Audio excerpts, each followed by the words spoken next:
This video will walk you through the process of making a scientific poster. So the first thing we're going to do is create a new document by clicking on this More Presets. Then we want to click on Print to choose a print type object or print type file. Then we're going to change the units to inches. Obviously this could be centimeters as well, whichever unit you'd like to use. We're going to work in inches. So we're going to change this to 68 inches in width and 42 inches tall. You can, if you don't know what dimensions to use for your poster, this is probably a good size to start with. It's a relatively large poster, gives you enough space.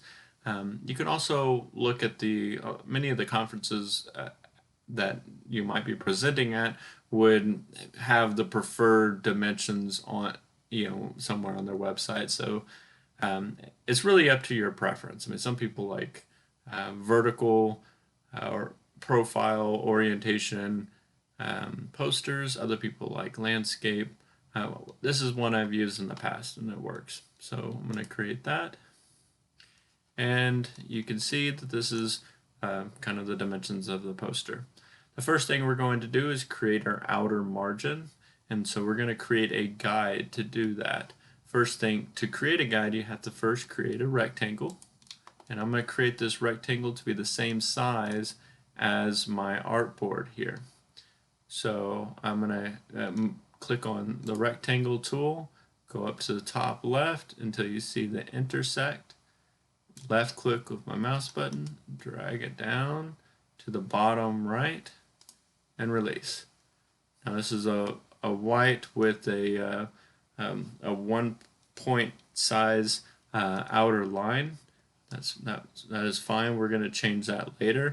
But what we want is we want to bring this in by, I don't know, an inch. Really, again, that's up to your preference. I'm just going to show you how to do these things. You can certainly modify them any way you want. I'm not advocating for a specific design here, just showing you kind of the steps to do this poster. So I'm going to click, as I've selected this rectangle, because I just drew it, it's automatically selected. If I want to make sure, I can just click on the selection tool and click on it just to make sure it's selected.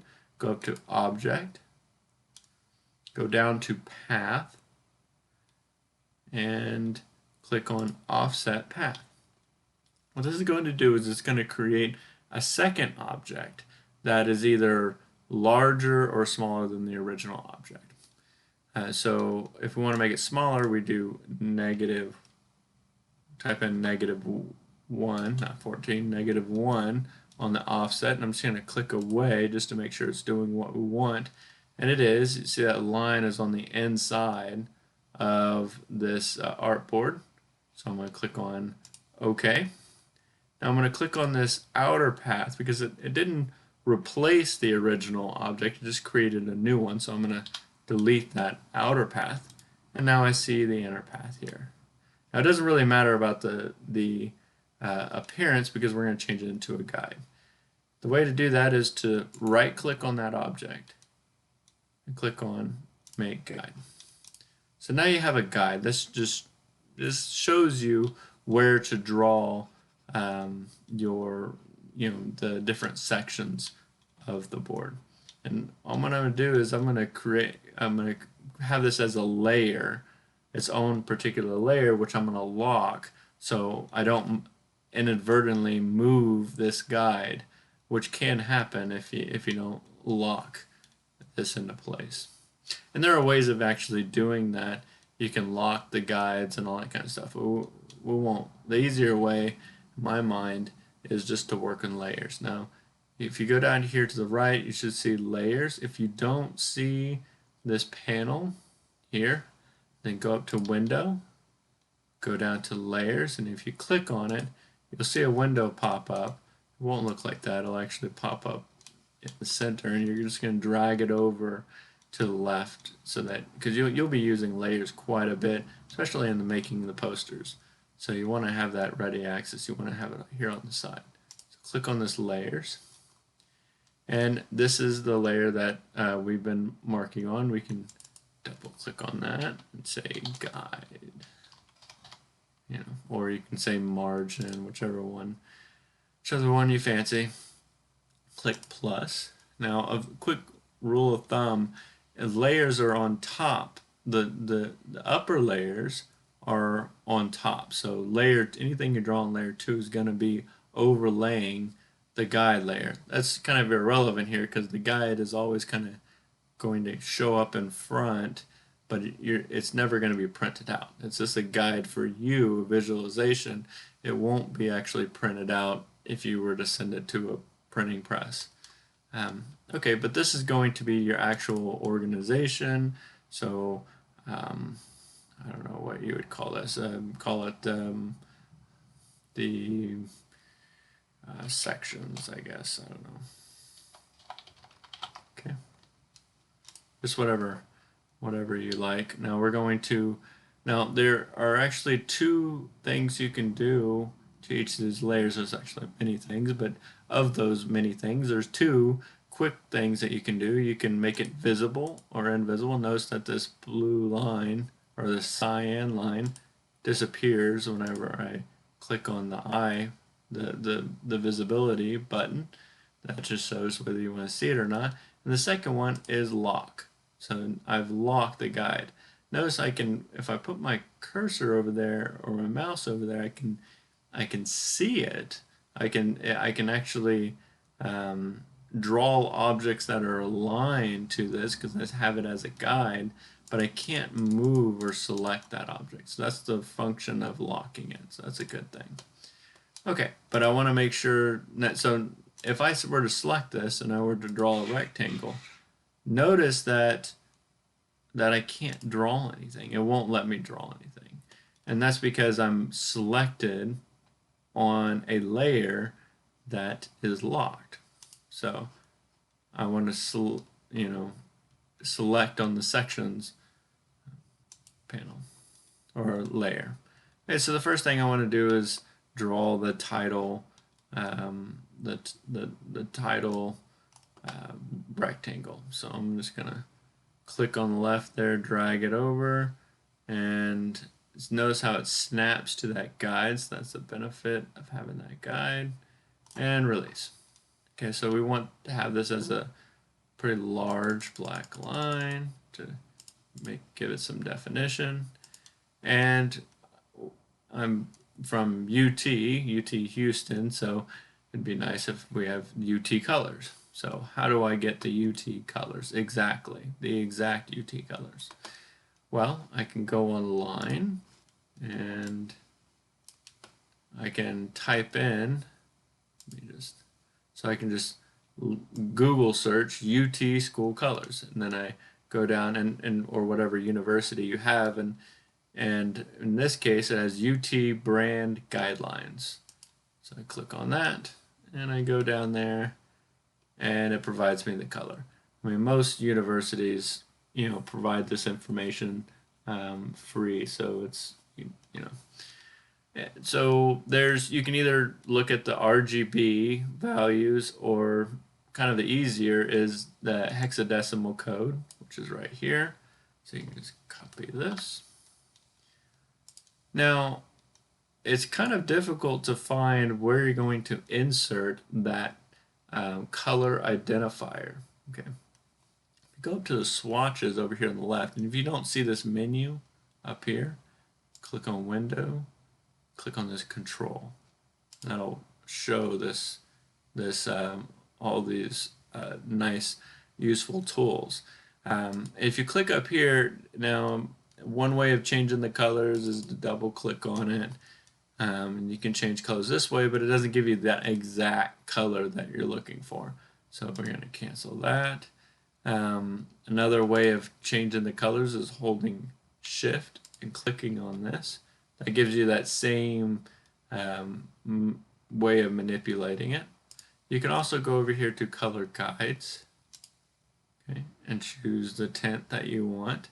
If you don't see this, then go up to Window, Go click on color guide. Now it's kind of strange, but the only place where you can actually type in the color value is over here, down here on the left. Why, I have no idea, but if you double click on this, then you get this representation of colors, which provides you a lot of information. And look here, you have the hexadecimal values. So we're going to Control V, and now we've pasted that exact color that we want. Notice that it's pretty close to what we had before, but you know, we want it to be exact.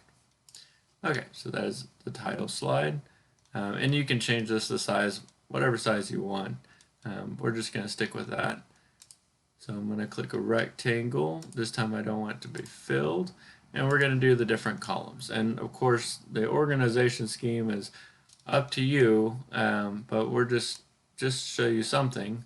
Well, the first thing we're going to do is we need to know how. Well, let me draw the rectangle first before I get ahead of myself. Okay, this will be, I don't know, I guess the abstract or the introduction, and you. And of course, you could have an introduction little title here, but I'm just going to stick with the text, you know, for the abstract. We need to know how wide to make this. Okay, so it's 70 inches wide because originally it was, oh, I'm sorry, it's 68 inches wide. And we had 1 inch margins, so that brings it down to 66. And we're going to, just for ease, we're going to have 3 columns, so there's going to be 2 spaces in between a 1 inch margin. So that moves us down to 64. And then we're going to divide it by 3 because we have 3 columns. So I'm going to click on this calculator, and so we have, what was the number? 64, right? Yeah, 64 divided by 3. Okay, 21.33. Okay, so how do we make this rectangle to be exactly 21.33 inches wide? Okay, there's several ways of doing it. You can go up here and click transform, and you can type it in here. Or you can go up to the properties and type it in here. If you don't see the properties, you should see the properties at this point because you have it's within the group of tools that includes layers. So we're going to click on the properties, and we're going to make, I believe it was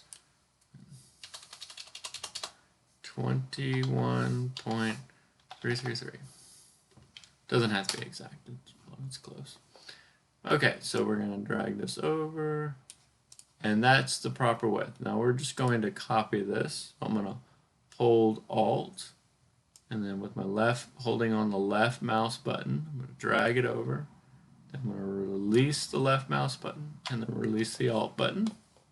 So that gives me my second column. Now I'm going to pan over. I'm going to move over to the left a little bit so I can see the left-hand side. In fact, we don't really need this, so I can just do this. So I'm going to click on this again, and I'm going to hold Alt and drag it over. This time I'm going to actually meet up with this line here. Okay. So now I want these to be equally spaced, so I'm going to highlight all 3. And I'm going to go up to here and click on Horizontal Distribute Center. Notice how it's nice and centered. Okay. So now we have the columns. Next thing we want to do is let's make this a little smaller. And then now we're just going to add the results rectangle. So I'm going to copy this since I know it's the right width that we need, and drag it over. And I'm going to size it down to, I don't know, something like that. This is going to be the same, I want this to be the same color as the title slide, so I'm going to press I, click on it. Okay. So there we go. And then now I want to make the bottom part, so this is going to say results, and then down here is going to be the figure, the first figure. So I'm going to hold Alt, drag it down. Okay. Actually, I'm just going to bring it close. Okay, so now I want to space these out equally, and I want to have it the same margin as this. Again, you don't have to have it as the same margin, but just for ease, I'm going to make it all 1 inch margins. So I'm going to highlight all of these, and I want to space these out to be 1 inch. Okay, so first thing I need to do is to click on the top object to make it a key object. So I dragged and clicked everything, so that's selected. And I click again to make this a key object. Now I'm going to go down here to the alignment tool. If you don't see it, of course, you can go up to Window and go down to Align. And I click on Align. And we're going to go down to Distribute Spacing. Now hopefully this will do it for us. So that puts it at 0. Let's see, sometimes it tries to be in point dimensions. Let's see if it's going to do that to us. And it's going to do that to us. So we're in point dimensions. Why, I have no idea. So let me, just for grins, I'm going to draw an object. Let's highlight all of these, click again, try to,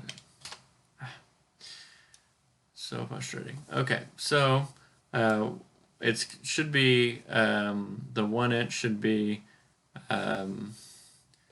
72 points per square inch. So try 72 and click vertical align. That looks pretty close. Let me try this again. Yeah. So I think that's a glitch. That should be 1 inch. So I should be able to type in 1 and it should be an inch. But I think that's just a glitch of the Adobe Illustrator. It's kind of frustrating. But I'm going to draw a rectangle and then I'm going to click on transform and I'm going to make it 1 inch. Well, I'm going to make it 1 inch in height. Let me see if sometimes that does it for me. Let me highlight again. See, it still says 72. I don't get it. But, oh well. So we're going to use this to align to make sure it's aligned properly. And it is. So it's 72 points per square inch. Typically, that's the default. I really think that's a glitch. See, like now it's saying 1 inch. That's the units. Unbelievable. So, okay. All right, so now that we have 1 inch margins, we're going to align these to the top. So I'm going to click on this, hold shift, click on this, hold shift, click on this. Then I'm going to click again to make this the key object. And then I'm going to vertical align top. Notice how everything aligned to the top. Now I'm going to bring this down to the bottom guide. So I'm going to click on this. Bring this to the bottom guide. And I always do this whenever I'm making the poster. I pretty much lay out the whole thing and then I insert the figures in after that. Now, I mean, that doesn't mean I always know exactly all the figures that I need to put in a poster before I even start, but you can always change it after the fact. It's good. I'll show you how it's really easy to modify these different sections. Okay, so the next thing is we want to add the text here. So I'm going to put this as results. Okay, so one way of doing this is or the preferred way for me is to click on the type tool and I want to add a text box in there. So I'm going to hold it up here and no, that's not what I want to do. Okay, so I wanted to drag and drop. Okay. Now we want this to be, so this is the random text that gets inserted. First we're going to delete pretty much all of this text. Okay, so because it's going to be a title, so the text is going to be pretty large. So 72, probably going to want more like 90. Okay. So I'm going to double click on this and I'm going to type in results. modify this so that it fits. Okay. And then I'm going to center this. So click center here, and then I'm going to do center that way. And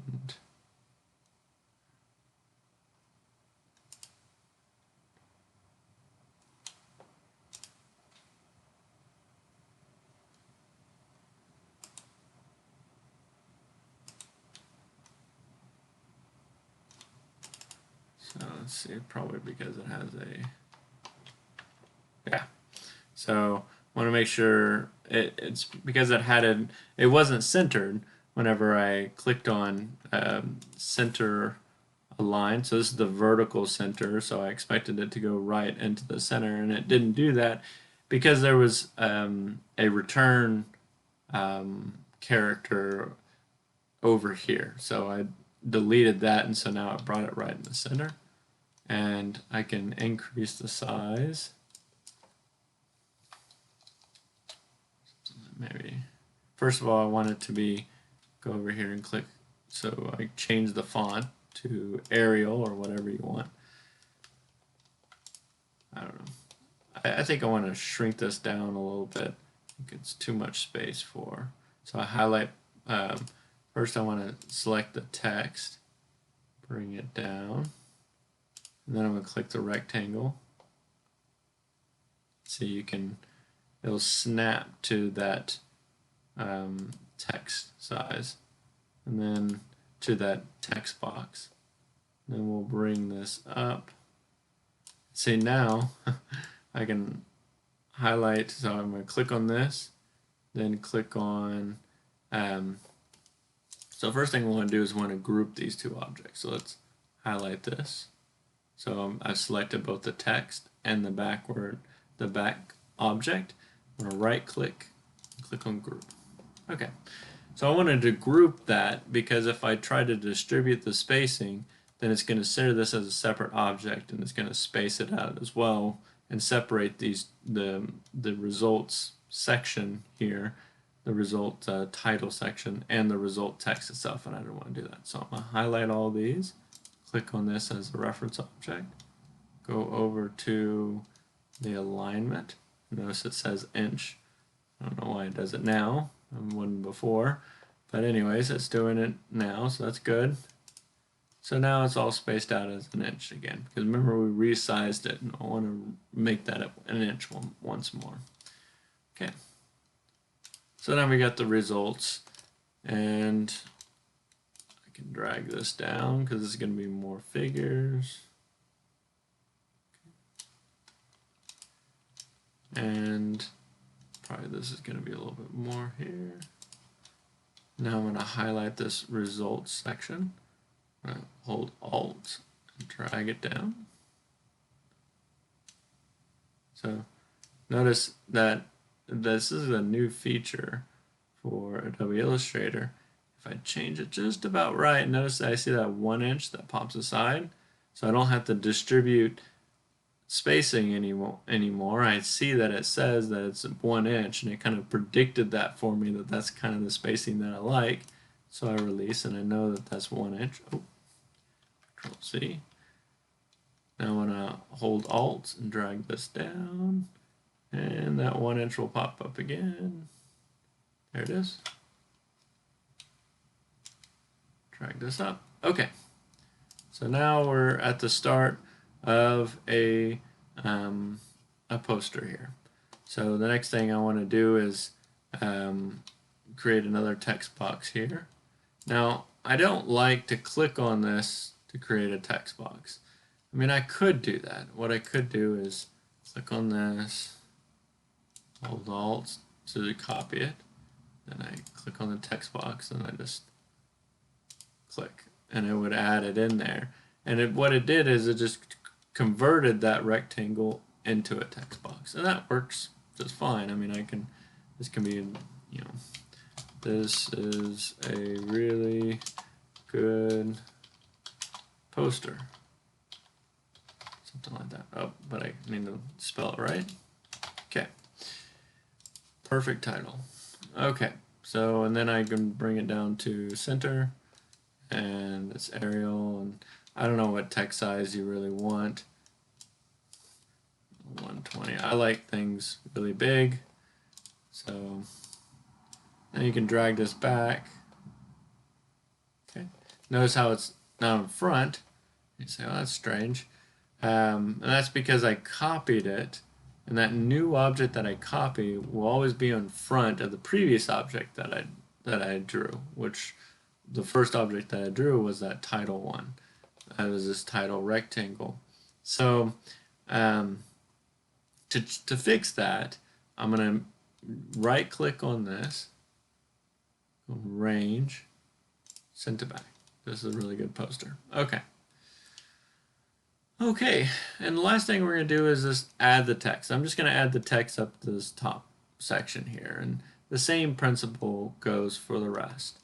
I'm going to click on the text tool again, and well, first, I think it'd be a good idea to make this to be its own layer. Then you're going to have a text, like a figure legend text layer, and then you're going to have the figures layer.